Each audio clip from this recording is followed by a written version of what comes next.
उत्तर प्रदेश में मुसलमान सबसे ज्यादा सुरक्षित है, सबसे ज्यादा सुरक्षित है। अगर हिंदू सुरक्षित है तो वह भी सुरक्षित है। अगर दंगे यहां यूपी में होते थे जो 2017 के पहले, अगर हिंदू की दुकान जलती थी तो मुसलमान की भी जलती थी, हिंदू का घर जलता था तो मुसलमान की भी जलती थी। और 17 के बाद से दंगे बंद हुए। अगर हिंदू सुरक्षित है तो मुसलमान भी सुरक्षित है। सही कह रहे हैं, मुसलमान इतना ज्यादा सुरक्षित है हमारे यहाँ बिल्कुल कि संभल के अंदर 5-5 लोगों की जान ले ली गई है और प्रदेश के अंदर कई बार मॉब लिंचिंग हो चुकी है। तो सुरक्षित है हमारे यहाँ मुसलमान। हम कब मना कर रहे हैं? आए दिन उनको झूठे मुकदमे में फंसाया जाता है, आए दिन उनकी धार्मिक भावनाओं को ठेस पहुंचाई जाती है, धार्मिक स्थल को निशाना बनाया जाता है। इसके बावजूद भी हमारा मुसलमान सुरक्षित है। देखिए, जो नोटिस दिया गया है, मैं पहले भी इस बात को कह चुका हूं कि मैं इस देश का नागरिक हूं, सांसद भी हूं, कानून व्यवस्था पर, संविधान पर भरोसा रखता हूं, न्यायपालिका का सम्मान करता हूं, मुझे विश्वास है। और जो नोटिस दिया गया है उसके तहत मैं उनकी विवेचना में पूरा सहयोग करूंगा। 8 अप्रैल को मुझे बुलाया गया है, 8 अप्रैल में मैं जाऊंगा। जो भी मुझसे सहयोग की उम्मीद की गई है उस पर मैं पूरी तरह से उनका सहयोग विवेचना के अंदर करूंगा। सर, क्या इसको लेकर लोकसभा अध्यक्ष वगैरह से भी आप मिलेंगे?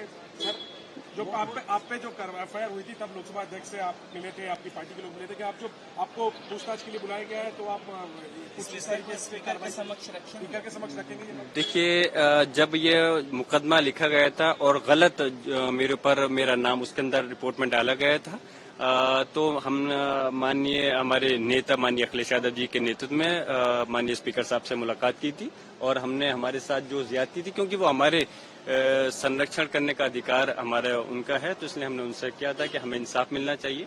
अब नोटिस दिया गया तो देखते हैं, अभी मशवरा करते हैं, जरूरत होगी तो जरूर बात करेंगे। लेकिन जो हाईकोर्ट का भी आदेश है और जिस प्रकार से जो आदेश हुआ था, तो मैं उसमें विवेचना के अंदर पूरी तरह से सहयोग करूंगा।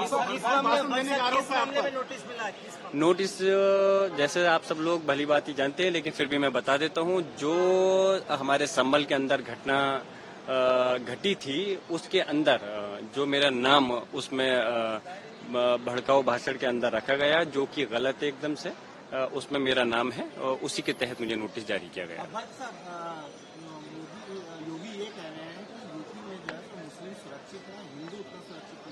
नहीं, वो कह रहे हैं यूपी में मुस्लिम सबसे ज्यादा सुरक्षित है। कह रहे हैं यूपी मुस्लिम सबसे ज्यादा सुरक्षित है। सही कह रहे हैं, मुसलमान इतना ज्यादा सुरक्षित है हमारे यहाँ बिल्कुल कि संभल के अंदर 5-5 लोगों की जान ले ली गई है और प्रदेश के अंदर कई बार मॉब लिंचिंग हो चुकी है। तो सुरक्षित है हमारे यहाँ मुसलमान। हम कब मना कर रहे हैं? आए दिन उनको झूठे मुकदमे में फंसाया जाता है, आए दिन उनकी धार्मिक भावनाओं को ठेस पहुंचाई जाती है, धार्मिक स्थल को निशाना बनाया जाता है।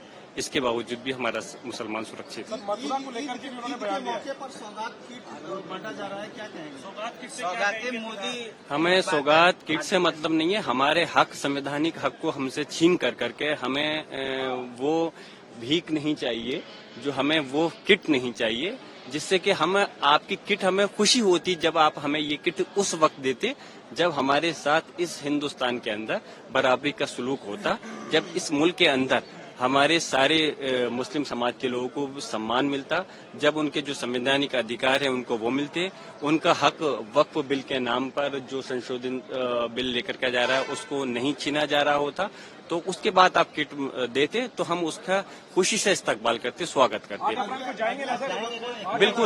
बिल्कुल 8 अप्रैल को मैं जैसे पहले भी कह चुका हूँ, मैं पूरी तरह से इसका कानूनी जो विवेचना है उसमें सहयोग करूंगा और यकीनन मैं पहले कह चुका हूँ, हमारा माननीय न्यायपालिका पर भरोसा है और मैं पूरी तरह से अगले हफ्ते वक्त भी तो बोर्ड का जो बिल है वो आने जा यादव जी ने, पूरी पार्टी ने इसका विरोध प्रदर्शन किया था संसद से लेकर के सड़क तक, और हम पूरी तरह से इसका विरोध करेंगे। हम इस मुल्क के अंदर 40 करोड़ से ज्यादा जो मुस्लिम समाज के लोग हैं उनका गला नहीं कटने देने के हैं। जिस तरह से उनको ज्यादती हो रही है, उनका हक छीना जा रहा है, हम चाहते हैं, हम बीजेपी का सिर्फ इस बुनियाद पर उनके बिल का विरोध नहीं करना चाहते कि उसको बीजेपी सरकार लेकर के आ रही है। हम अगर कोई सही बिल बीजेपी लेकर के आती है, हम आगे बढ़ करके उसका समर्थन करने के लिए तैयार हैं और पहले भी किया है। लेकिन अगर कोई हमारे अधिकारों को छीनने की बात होगी तो इस पॉइंट पर हम कतई भी बर्दाश्त नहीं करेंगे। हम उसका मजबूती के साथ विरोध करेंगे, जरूरत पड़ेगी तो न्यायपालिका